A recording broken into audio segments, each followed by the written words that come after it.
Hi everyone, welcome back to the channel. My name is Arenda and I'm a Dutch expat who lives in England.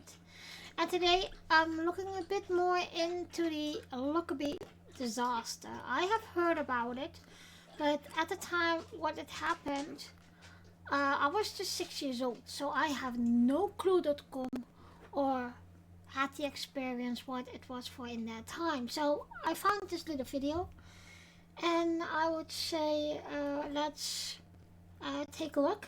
And while the video is um going, I will uh, react on it. So let's see. I will put this a bit smaller and then we start. Shortly before Christmas in 1988, the residents of a small Scottish town called Lockerbie were just preparing dinner when suddenly, all hell broke loose. A rumble could be heard outside that sounded first like distant thunder, but soon grew to a roar until finally, a tremendous explosion shook the little village. Homes were set ablaze and the roofs of houses in whole sections of Lockerbie were blown away.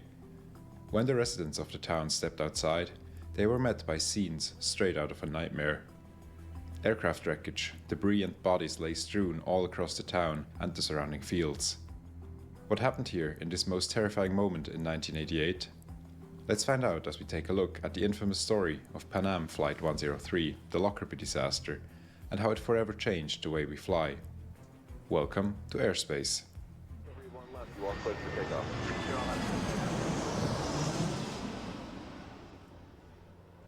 For a long time, when you thought of American aviation, you'd think of Pan Am. Pan American World Airways had been a very well-known airline for decades by 1988.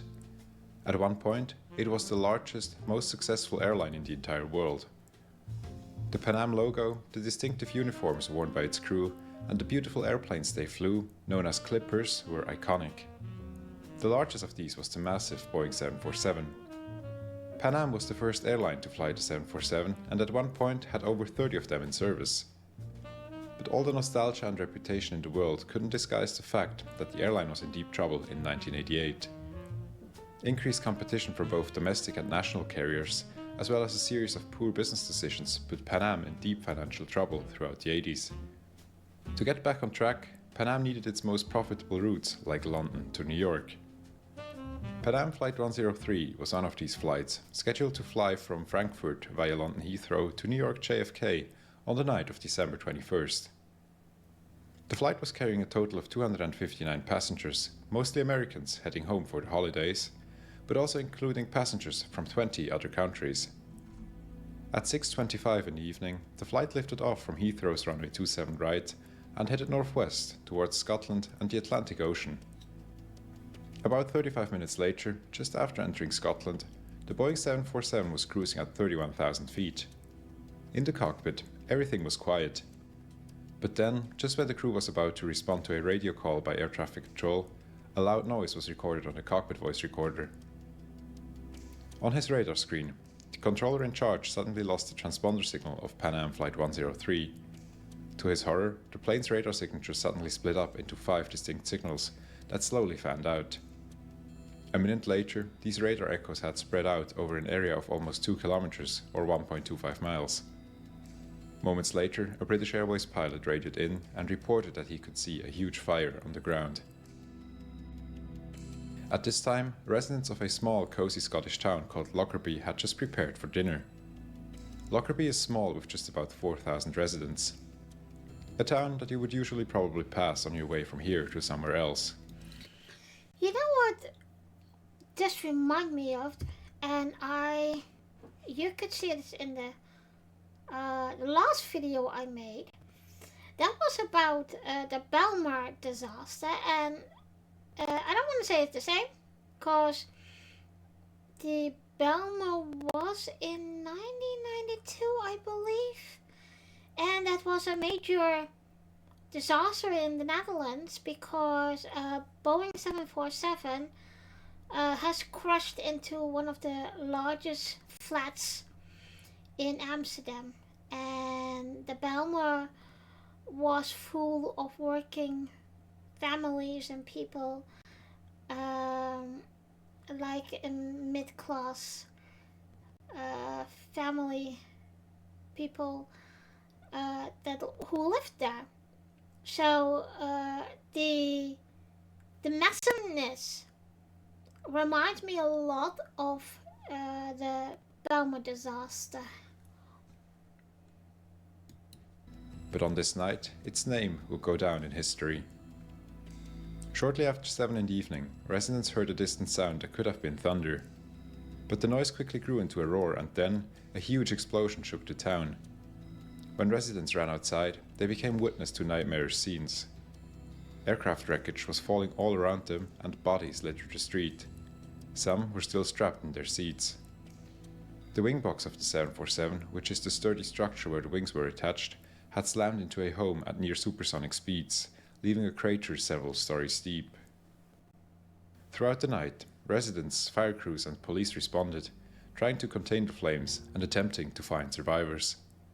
At first, a flight attendant was found alive by a farmer's wife, but she perished before help could be summoned. When the dust had settled and dawn came, the tragic reality became obvious. None of the passengers or crew of Flight 103 had survived. Additionally, 11 residents of Lockerbie were killed in the explosion or the fire that followed, bringing the death count to 270. This would soon be remembered as the UK's deadliest air disaster. As the morning came, the sheer size of the debris field became obvious. The airliner had broken apart mid-air, and strong winds had strewn the wreckage over an area greater than London, with the majority of parts coming down in Lockerbie. Just outside the town, the cockpit was found. The pilots and the flight engineer were still strapped to their seats. Switch positions inside the cockpit indicated that the trio had no advance warning as to what was about to happen to them. After the crash, the local police department, called the Dumfries and Galloway Constabulary, quickly started an investigation. It was aided by the FBI and the British Air Accidents Investigation Branch. Soon, the investigators and over 2,000 policemen started to collect what was left of the once majestic 747. Over the following weeks and months, over 4 million pieces of debris were collected and later reassembled in a hangar at Farnborough. Quickly, it became clear that there could be only two explanations for such an utter destruction to happen in flight. Either massive and sudden structural failure or indeed sabotage. When investigators analyzed the pieces of wreckage, they were soon able to tell that the bomb must have caused the in-flight breakup. Traces of soot were found on pieces of debris that originated in the forward cargo hold, just below the second A of the Pan Am logo you see here. When the bomb detonated, it ripped a 50 centimeters or 20-inch hole into the left side of the fuselage. The detonation was amplified by the rapidly escaping cabin pressure. The aircraft's elevator and rudder cables were cut, and the fuselage pitched downwards and to the left. Investigators concluded that the nose of the aircraft was blown off and separated from the main fuselage within 3 seconds of the explosion. It was briefly held on by a band of metal, but facing aft, like the lid of a can. It then sheared off, up and backwards to the right, striking off the number 3 engine and landing some distance outside town, on a hill in Thundergarth. The rest of the aircraft continued on for a while, slowly disintegrating. The fuselage, consisting of the main wing box structure, landed in Lockerbie's Sherwood Crescent, destroying 3 homes and creating a large impact crater. The 200,000 pounds, or 91,000 kilograms of jet fuel, ignited by the impact started fires, which... That must be a big fireball when that came down, that 91 kilos of fuel. That could be destroying eventually the whole town. And they say 4,000 is small. Well, I have lived in a more smaller town than that. I used to live in a town that only had 500 residents. So 4,000 isn't that, it's a lot more than the 500 in the town that I live. But okay. I can imagine that this is also a very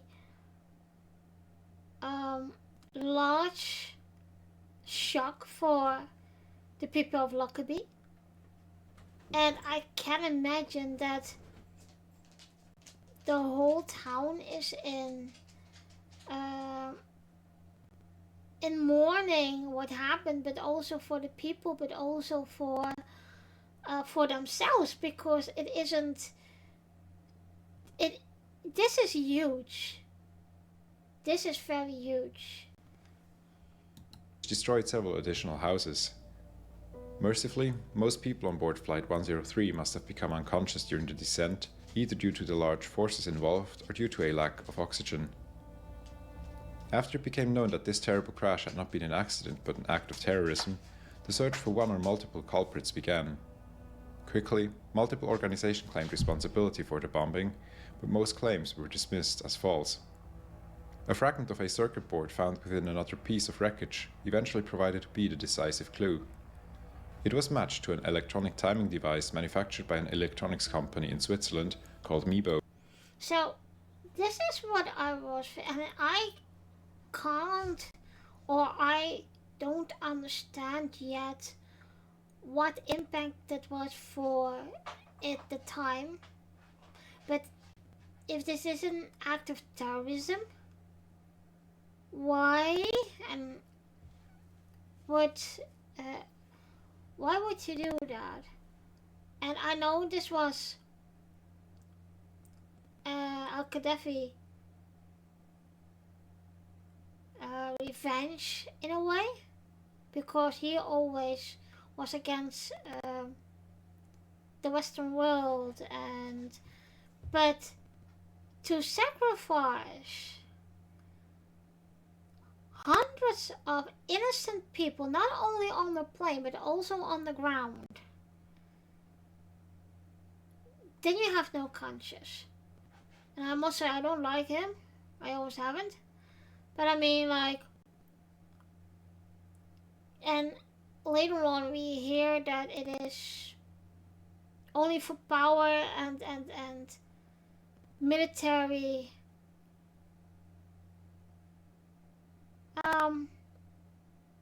military action. But why would you include innocent people to that? That's almost 300 innocent people that you kill, you know? And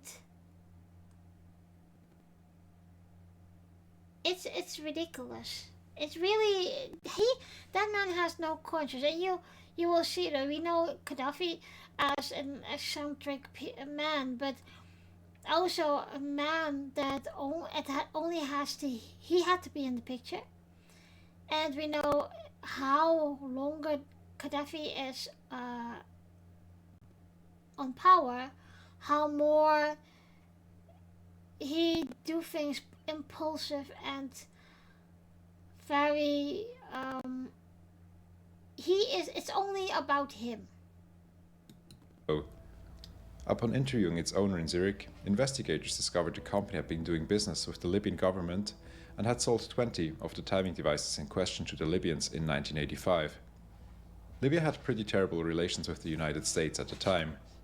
Its leader, Muammar Gaddafi, had seized power in a coup in 1969, promising to end government corruption and to raise the standard of living for ordinary Libyans. But over the following decades, Gaddafi's regime had descended into a dictatorship where everything revolved around him. A cult of personality had sprung up around the leader figure. The problem was that Gaddafi was an impulsive person who at times made seemingly irrational decisions, especially when he was angry. He had fought wars with the neighboring countries of Egypt and Chad, and took steps to silence dissidents through an extensive intelligence and surveillance network. Occasionally, he also had critics killed by his intelligence service. Gaddafi, above all, hated the West and the United States in particular, calling it colonialist and oppressive. At the time, he was sponsoring many terrorist organizations, causing the US to put Libya on its list of state sponsors of terrorism in 1979. When Ronald Reagan took office in 1981, he took a stand against rogue nations like Libya. Gaddafi took this personally. He was also displeased by his portrayal in the Western media, which usually depicted him as a cartoonish figure swaggering around in a military uniform, making grand announcements he couldn't back up. But the height of the conflict between the United States and Libya was yet to come. This is the Gulf of Sidra, which takes up the center of the Libyan coastline. In 1973, Libya had claimed the entire Gulf as part of its territorial waters. This was a violation of the international law, which dictates that everything more than 12 nautical miles away from a country's coast is international waters open to everyone. Gaddafi claimed that the boundary of the Gulf of Sidra was a so-called line of death, and that any ship or aircraft that crossed it without Libya's permission would be subject to attack. The US did not accept this declaration. To oppose it, President Reagan ordered the US Navy into the Gulf of Sidra on what were called freedom of navigation exercises, asserting the Navy's right to sail or fly anywhere that they considered international waters. This was a direct challenge addressed to Gaddafi. An early incident in 1981 resulted in American fighter jets shooting down 2 Libyan planes, but it was in 1986 that things really started to escalate. In March of that year, the Navy sent an aircraft carrier strike group into the Gulf of Sidra and came under attack by Libyan naval vessels and missile installations. The resulting battle was a huge defeat for Gaddafi. Humiliated, he sent intelligence agents to West Berlin in the following April, where they bombed a nightclub popular with US servicemen, killing 3 and wounding over 200. 10 days later, Reagan retaliated by...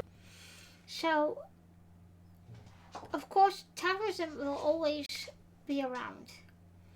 But I think in that time, it's really, it was more common than now. And maybe also because nowadays terrorists are using different things, but still it's not good, you know. By ordering a large-scale airstrike on Libya, killing an estimated 75 people and doing a lot of damage to Libyan military infrastructure. Following this, Gaddafi was reportedly humiliated by seeming unable to best his opponent and spent months in isolation in one of his desert palaces. Things got even worse for Libya and Gaddafi a year later, when US satellite intelligence proved crucial in a crushing defeat of the Libyan military by Chad, resulting in the end of Libya's invasion of that country, which had begun in 1983. At the time, Libya was growing more and more isolated due to its action, which resulted in various sanctions led by the United States. Gaddafi was left with a burning hatred for the nation in the West, and he demanded revenge. Another clue for the investigators were the clothing items that had been found inside the suitcase that had contained the explosive device. Most of these items had tags on them that read "Made in Malta." Investigators were eventually able to find the store that had sold the items. When they interviewed the staff there, one man was able to recall that he had sold several items to a Libyan-looking man. He was able to recall this event since the items the man had bought seemed odd to him: an umbrella and adult as well as baby clothes in various, seemingly random sizes. And indeed, part of these clothing items were the ones found among the wreckage. A composite sketch of the customer was created and later shown to the owner of the Swiss company Mibo, the one that had manufactured the timing devices used in the bomb. And indeed, the owner identified the man as being the same man that he had delivered the timing device to, a Libyan national called Abdelbaset al-Megrahi.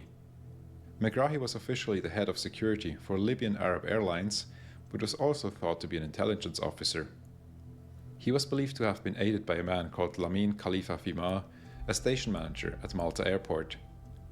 Allegedly, the duo had prepared a suitcase containing the various clothing items mentioned before, as well as a Toshiba radio, which, in a terrible coincidence, was marketed as the Bomb Beat radio. This device contained a plastic explosive and the timer supplied by the Swiss company. It was then put on a flight from Malta to Frankfurt, where it was loaded onto Pan Am Flight 103, which would later continue on to London and eventually to New York. Megrahi never boarded any of these flights. In 1991, the Scottish police announced to the world that Megrahi and Fima were the 2 prime suspects in the Lockerbie bombing. Gaddafi and the Libyan government, however, refused to extradite the 2 nationals, much to the outrage of the rest of the world. It would take 8 years until Gaddafi was finally convinced to give the men up in an attempt to improve relations with the West. They were initially held at a former US Air Force base in the Netherlands, while they awaited trial in Scotland. So, they mentioned that they are present in the Netherlands, but the well, I know all the war criminals would be um, would have to be go on trial in the, well, what they call the International Trial um, Court, or Den Hague Tribunal, as they say. I'm it's a bit weird that they haven't been trialed there, or what, um, because I have no idea what, uh, when the what tribunal in Den Hague was official starting to do this, and I would say, if I believe it's even before that, but um, I don't know exactly the year that it started. Well, if it is before that, then it is, of course, um logical that they have been trialed in Scotland. But otherwise, I think they have to be going trial in the International Tribunal in Den Hague. So, yeah. 3 Scottish judges finally presided over the trial and eventually found Abdelbaset al-Megrahi guilty of 270 counts of murder. He was sentenced to life in prison. Lamin Khalifa Fima, on the other hand, was acquitted, since he was able to prove that he was in Sweden around the time of the bombing and that he could not have taken part. 8 years after his imprisonment, al-Megrahi was released on compassionate grounds after he had been diagnosed with prostate cancer. He had been given only months to live. Eventually, he lived on for 3 more years until he died at the age of 60. In the meantime, he had attempted to clear his name, but unsuccessfully so. Gaddafi and the Libyan government assumed responsibility for the bombing in 2003 and agreed to pay over $2 billion in compensation to the victims of the crash as part of a deal to lift UN and US sanctions. Gaddafi never went on trial for his actions, even though many believe he had at least prior knowledge to the bombing if he didn't outright order it. Destiny, however, reached him as well, when his dictatorship was violently overthrown and he was killed in 2011. Much later, in 2020, another Libyan national named Abu Aghila Mohammad Masoud Khir al-Marimi was captured by militia forces and handed over to the US authorities, where he is yet to stand trial. The man had been convicted of bomb making before and is believed to have also crafted the bomb that brought down Pan Am Flight 103.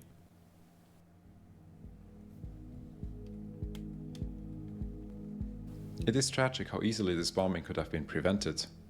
The bag containing the bomb was put on 3 different flights, none of which transported the passengers it had belonged to. This is a violation of the passenger baggage reconciliation rule, which states that each piece of luggage must be accompanied by a passenger. It is designed precisely to avoid bombings. Both in Frankfurt and in London, Pan Am staff failed to detect that a bag was being loaded that had no accompanying passenger. This is even more alarming, considering the fact that the US intelligence services had warned about heightened terrorist threat at the time, with one specifically warning that a bomb would be loaded onto a US flight within the next 2 weeks. This led Pan Am to charge passengers an extra $5 security fee to, quote, provide a program that will screen passengers, employees, airport facilities, baggage, and aircraft with unrelenting thoroughness.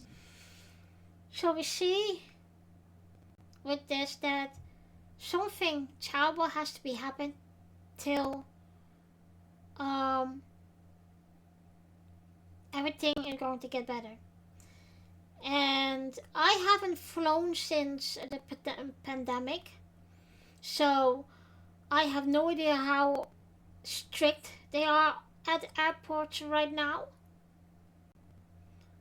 And the only thing I know is that the flights and everything around it is a lot more expensive by the pandemic.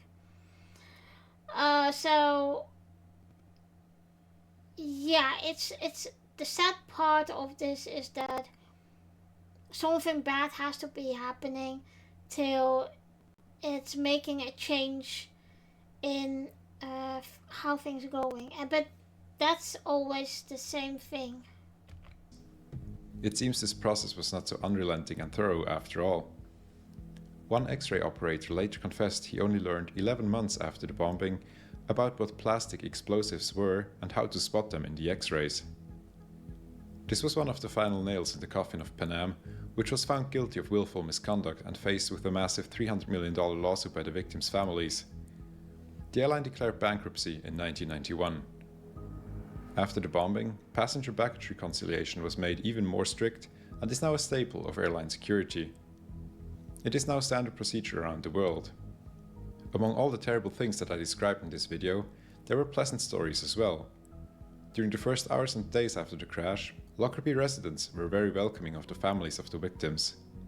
They offered their remaining homes to them and provided accommodation and even offered free food and beverages to the visitors, despite having to suffer unspeakable things at the same time as well. A trio of women known as the laundry ladies even collected the pieces of clothing that the police had deemed as not important for evidence. They washed the items and returned them to the families of the victims so that they may receive them in better conditions than they had been found in. Many families still frequently visit Lockerbie, both to remember their lost loved ones and to visit the local townspeople. Many maintain long-lasting friendships with the people they shared their fate with on that terrible December night in 1988. I hope you liked my account of this terrible. Well,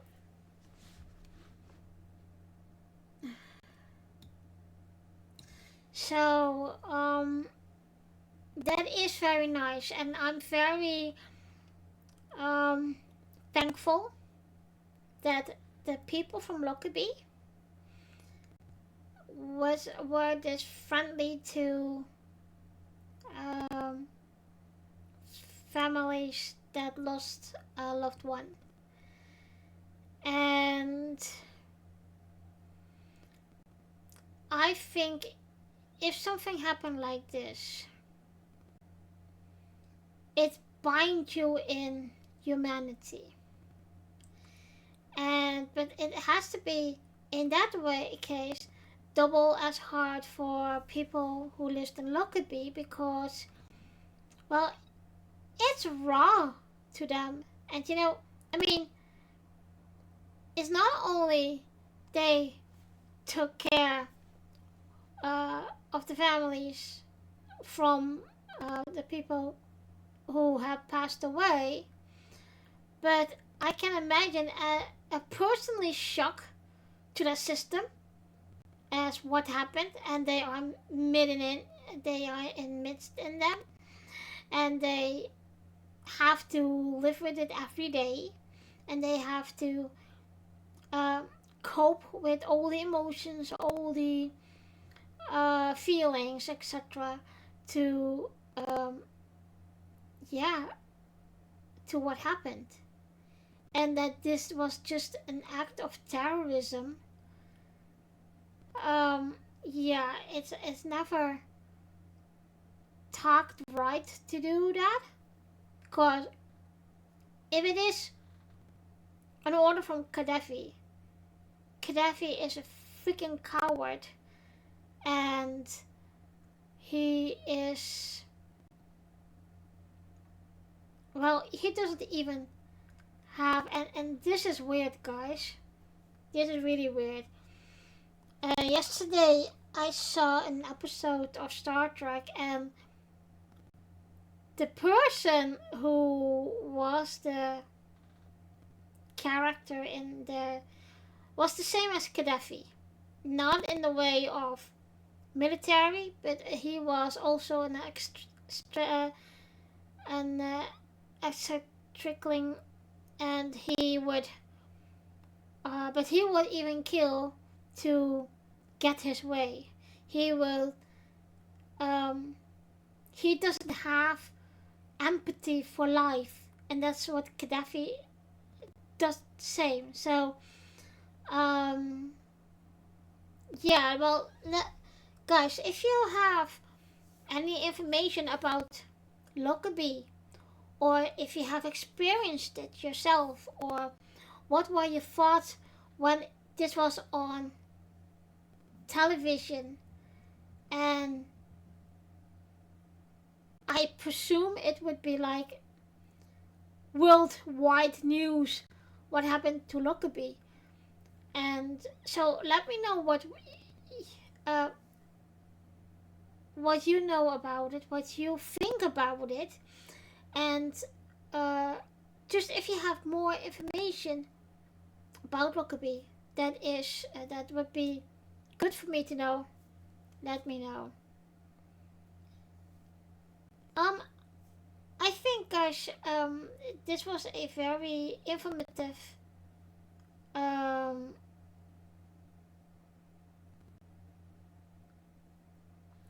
informative video. I hope you guys like it as well. So, yeah, you can comment in the comment section, and well, I will see you next week. Bye bye.